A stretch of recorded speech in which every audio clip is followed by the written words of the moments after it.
प्रश्न काय सांगतोय बघायचं तर व्यवस्थित समजून घ्यायचा. पहिले पद संख्यावाचक असून त्यातून समूहाचा बोध होत असेल तर तो समास आहे. ऑप्शन तुमच्या समोर आहेत मित्रांनो.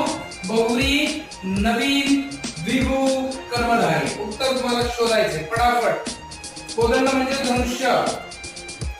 उत्तर तुमच्या समोर आहे. उत्तर शोधायचे पटकन मित्रांनो. उत्तर पटापट देत आहे. साधना, ममता, प्रवीण सगळ्यांची उत्तर.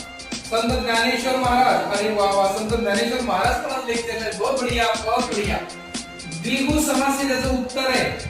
ज्या सामासिक शब्दात पहिलं पद संख्या विशेषण असतं आणि ते समूहाचा उल्लेख करतात त्याला म्हणायचे विद्यार्थी मित्रांनो द्विगु समास. जसं की सप्ताह म्हणजे 7 दिवसाचा समूह, आठवडा 8 दिवसांचा समूह, नवरात्र 9 रात्रींचा समूह, याला म्हणायचं द्विगु समास. काय म्हणायचं याला? द्विगु समास.